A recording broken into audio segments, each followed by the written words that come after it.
Welcome back to Rich Words Music, where today we're looking at this. It's the Fender Squier FSR Classic Vibe Custom 60s Esquire, which is quite a mouthful, and I think I'll just call it the Esquire from now on. But that's the guitar we're looking at today, and I'm very excited to do so for a number of reasons. Firstly, because I've always wanted an Esquire type guitar, but I've never found one kind of in the colour scheme and with the specs that I wanted. And secondly, because I really dig single coil guitars. Now, if you watch my channel, you'll know that I've done a lot of stuff with P90 single coil guitars, Les Paul Junior types recently, and I really think there is something to the mojo of just having a single pickup in the instrument. So a little bit more about this Esquire then. The original Fender Esquire first came out in 1950. It was the precursor to the Telecaster that we all know and love. Now, when the Telecaster came along a few years later with a neck pickup and a few more mod cons, the Esquire kind of went off to be its own sort of niche instrument. And it's not been in constant production since then. It's come back on occasion, and Squier have done a few special runs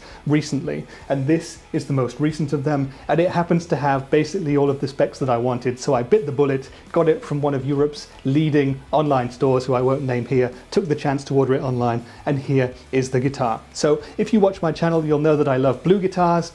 I really wanted to find one in blue if I could, Lake Placid Blue being the most obvious choice, and that's what this one is. So you've got a Lake Placid Blue finish, and because it's a custom, we've got binding front and back of the body. It's in an aged white color, and it looks really classy. I absolutely love that. It just inspires me to pick up the guitar and want to play it. Now, Classic Vibe, of course, in the Squier name, the Classic Vibe series harkens back to more traditional styles and designs, and you can see that with the hardware and the rest of the guitar. So for example, the bridge here is a vintage style with 3 saddles there, 2 strings per saddle, and if we move up to the neck, the vintage theme continues. You've got that vintage tint.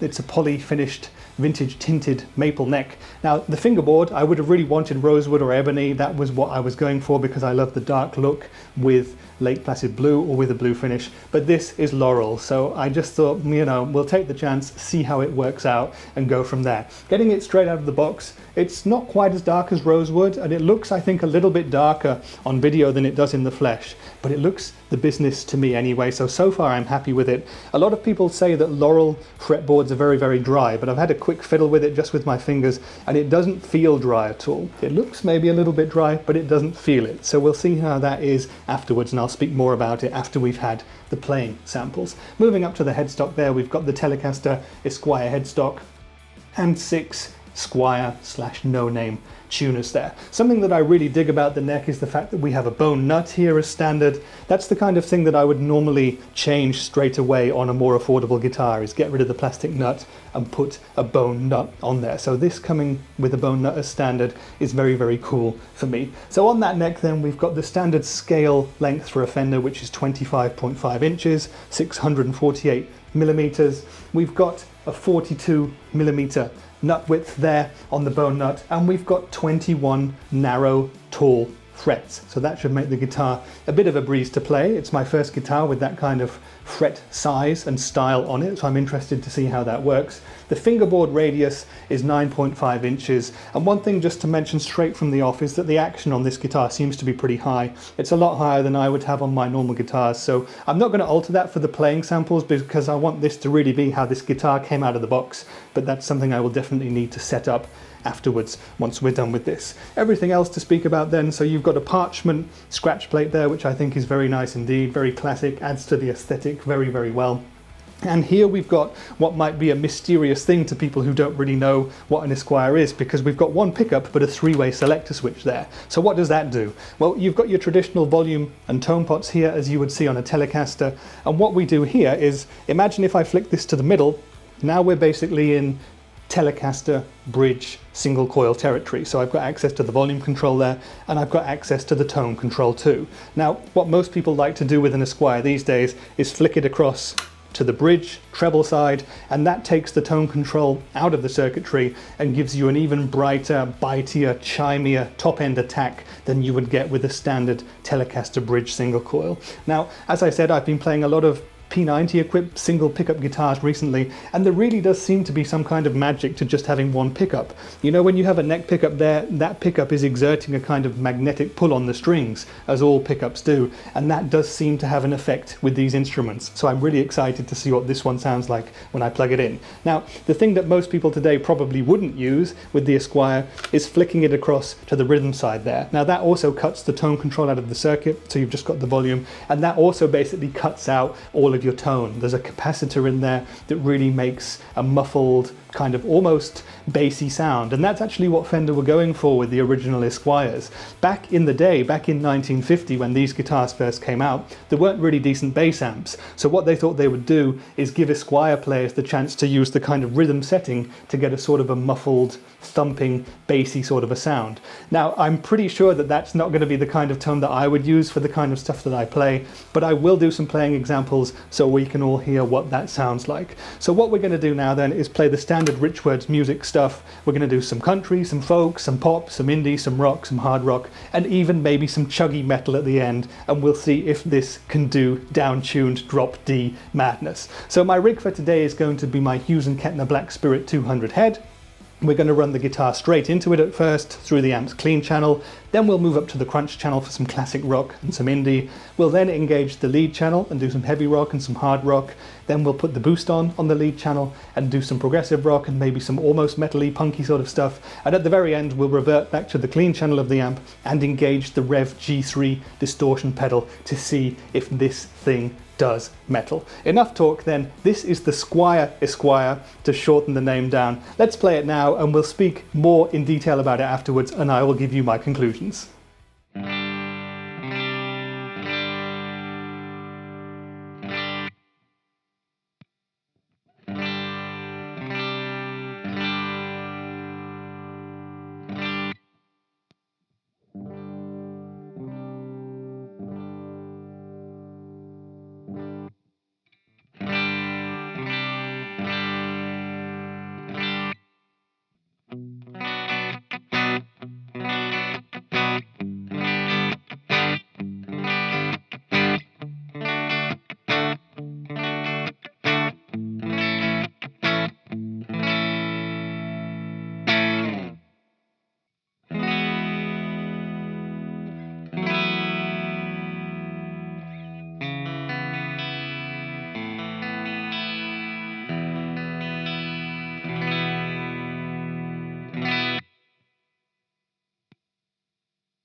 Okay then, so that was the 2021 Squier Esquire, and I hope you guys enjoyed the tones and the playing samples. I really did. As soon as I plugged this guitar in, I started to have massive amounts of fun. It inspired me greatly, and I loved the guitar. So I guess in a way that's my conclusion. I really enjoyed it, but there is a lot more to say about it, so buckle up as I tell you what I really think of the guitar in more detail. So straight out of the box then, I was very impressed, and that is with the box itself. Now Squier had put this in a very sturdy box indeed. The guitar was well wrapped. It was lovingly covered in plastic. There was a plastic bag. There was lovely thick bubble wrap. The box itself was nice thick cardboard. The neck was well cushioned. The body was well cushioned. And although this was sent to me in the mail and I didn't know what condition it would arrive in, when I saw that box, firstly I was very surprised at how good it was, because it's way better than some way more expensive guitars and brands in terms of boxes. And I imagine that would actually add significantly in a way to the cost of each guitar that is boxed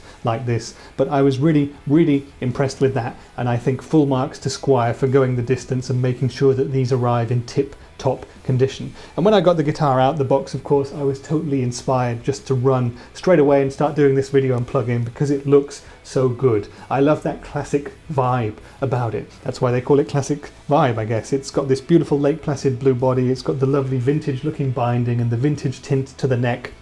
Now, that's just something that I really enjoy, and I love that about this instrument. The one big thing I was wondering about was the laurel fingerboard. And again, you can see here that it's quite dark in the video. It's a little bit lighter in the flesh. I probably can't get the colors on the camera to be 100% exact, but it's as close as it's going to get. It's a little bit lighter than the rosewood on my rosewood fingerboarded guitars, and the laurel fretboard is actually surprisingly good. It's not dry at all. I've had experiences in the past of dry laurel fretboards, but it's actually really good. So no issues there. I think what I might do in future is dye it or give it some oil, definitely, to see if that darkens it up a bit, but I can live with it absolutely like this. Now, in terms of the rest of the looks of the guitar, it looks absolutely like a Squier or Fender Esquire / Telecaster should look. Everything is in the right place, everything is well built, and in terms of build quality as well, I had no issues whatsoever. You know, starting off at that most important thing, the neck, the frets are all very smooth here, not one rough end all the way up the fretboard at all. They seem to be all very well leveled and well crowned. The intonation is pretty good. Now, the action is the one thing that I would definitely change. Since playing the guitar for the video, I've measured it up at the 12th fret, and on the fat E string, it's almost 2.5 millimeters, and that is a massively high action for me. I do know of some players who like to have their guitar action up that high, but for me that's at least a millimeter that needs coming off of that. And on the high E string, it's also about 2 millimeters. So again, for me, definitely want to be cutting that down by at least half, I think, if I can make that work. So that's something I would definitely change. Other than that though, all good, and the guitar was set up very well. The intonation is just about fine. I had to tune the guitar a couple of times during the playing that I did, but that's kind of normal for a new guitar, and I think these were probably brand new, fairly cheap strings too, and they did the job, but they took a little bit of time to kind of hold their tune in the way that they would. The tuners themselves up at the headstock here are very good indeed. They're very firm to turn, and I hope they don't end up becoming stiff at any point, but so far so good, no issues whatsoever, and I don't think I would need to change them at all.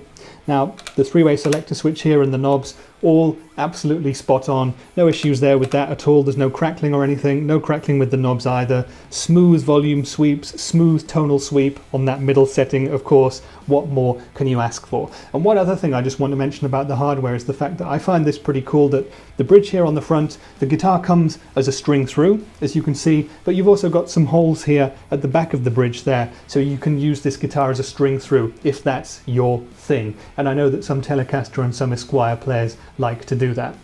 When it comes to the rest of the guitar itself then, one thing I was also a little bit kind of not worried about, but I thought could be an issue, was the weight of the guitar.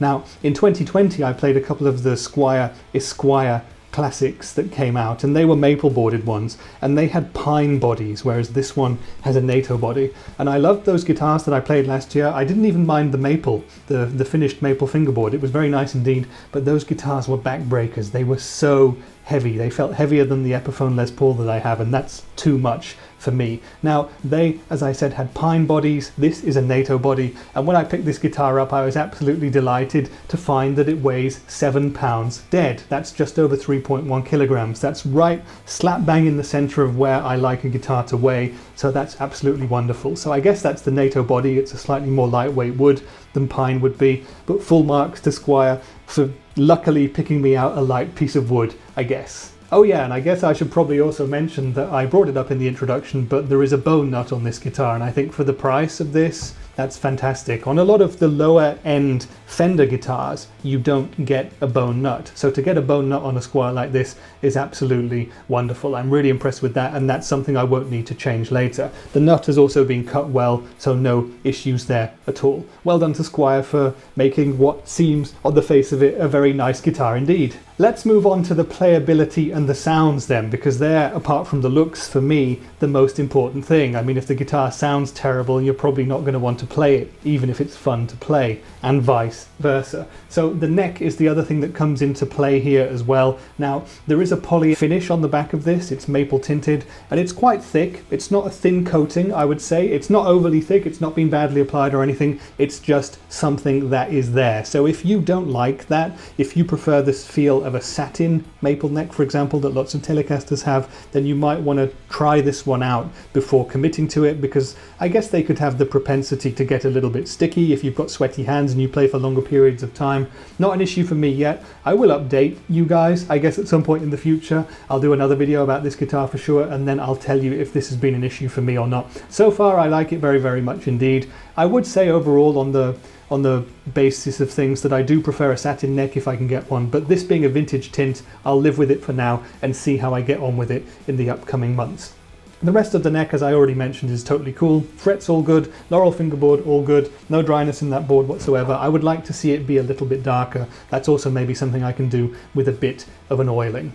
Now the shape of the neck itself is also very comfortable indeed. It's a C-shaped neck. It's not a Fender Modern C. Now this neck is slightly thicker than the neck on my Fender Telecaster. I guess it's what Squier would refer to as a 60s profile, although I haven't found any information exactly on their website that corroborates that at all. So it's a nice C profile in the hand. It's not a super thin neck. It's not super chunky either. I find it to be very comfortable indeed. So let's talk about the sounds then. Now you've heard all of these already, so you know what the guitar sounds like, but what do I think about that as a dedicated Telecaster player? Well, there's definitely something special about this bridge setting where you disengage the tone control from the circuitry and just give it the full rock and roll treatment. I really, really love that sound. It's bright and bitey and in your face, and there's loads of top end, which I really like in the sound anyway, but it's really bouncy also as well. I don't really play too much country or rhythm and blues, anything like that, but there's a couple of samples at the start when you can hear it. It's so kind of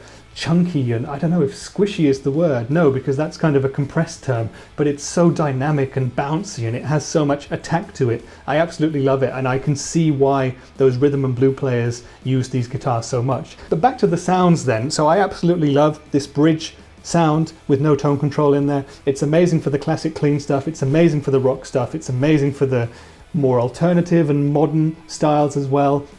And I think that when I got to the metal, when I engaged the G3, this guitar actually chugs a bit.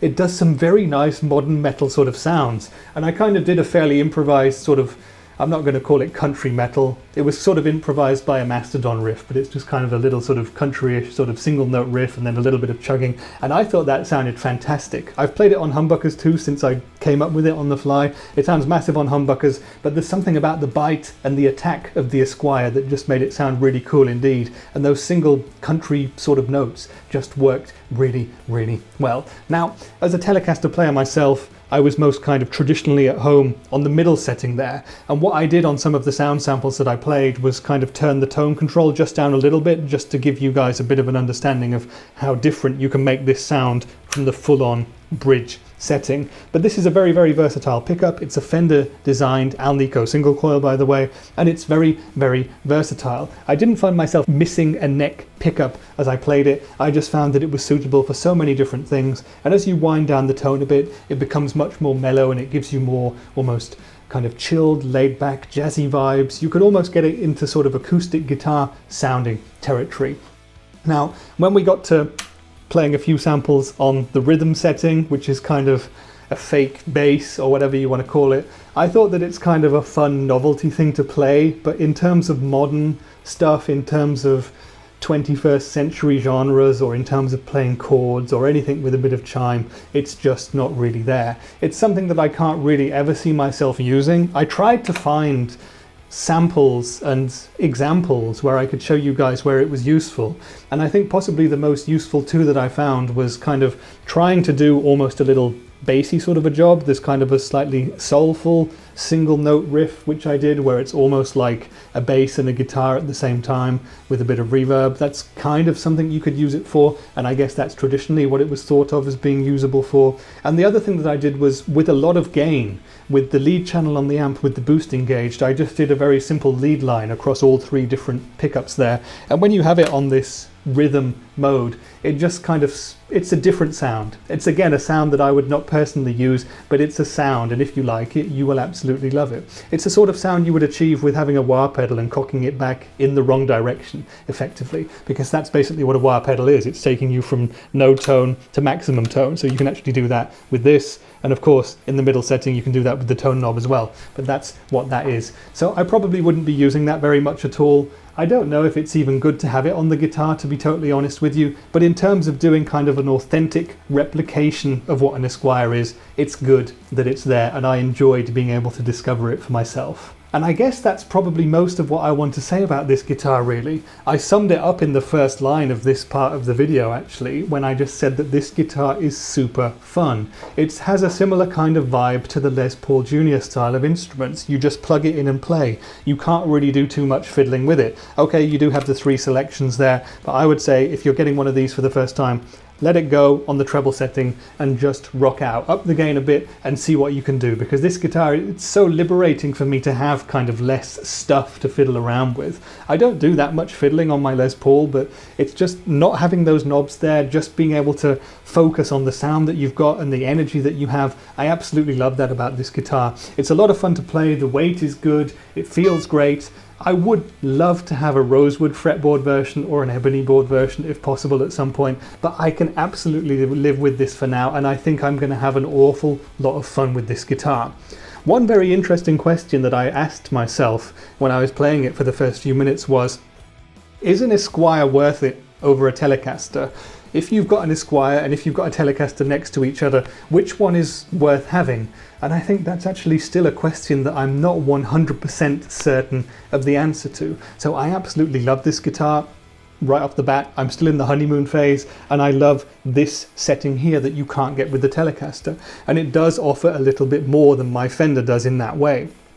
There's more spikiness to the tone, there's more energy to it. It's probably all psychological in my head at this point, but I absolutely love that. That's something that the Telecaster can't do. Now what the Esquire can't do is the middle and neck pickup sounds, which a Telecaster excels at. Now personally, I was not a big fan of the original neck pickup on my Telecaster, and I had a creamery humbucker fitted there, a wide range humbucker type pickup which is splittable, and that sounds absolutely fantastic, and I do use it quite a lot. So the question I have to answer myself is, do I prefer just having this, or do I prefer having the Telecaster, which is perhaps not so good on the bridge sound but offers me that extra versatility? And the answer is, I suppose, when I've got either guitar in my hands, I realise that that's the guitar for me. When I pick the other guitar up, I go back and say, actually this is the guitar I want. So I guess it's kind of ultimately the case of, if I can have both in my collection, I would absolutely love to have that. When it comes down to it, ultimately, I lived my life up until today without owning an Esquire or even having played one properly on my home rig. And I didn't know what I was missing. I would have been totally fine with a Telecaster. But now I got this, I'm a fully fledged Esquire fan, and I absolutely love this guitar. So I'm happy to have both for now. And what I'm going to do in the very near future is a comparison video with the two. I'll compare the Esquire to the Telecaster and to some of the other guitars that I have to see how it fares against those. I hope this video has been useful for you. I hope it's given you kind of an introduction to what this guitar is, what it can offer you, and how it's kind of different to the other similar guitars guitars that are sort of out there and how it differs to guitars like the Telecaster. For me then, the Esquire totally deserves its place as an individual guitar in Fender's lineup. I'm really happy to see that this model is back out there, and I think more of you guys should give them a try. You should also give the Rich Words Music channel a try. If you're on this video and haven't subscribed yet, please do, because I have lots more interesting videos about guitars, similar and also very different to this. I do a lot of stuff with pedals, I do stuff with amps as well, and I also like to have interesting chats with people from the music industry. So stick around for more of those, because there's plenty more coming and plenty more Esquire content coming too, because I am keeping this guitar. I've confirmed it while making this video. But that's been it for today's one. I've been Rich for Rich Words Music, and I'll see you in the next one. Bye for now.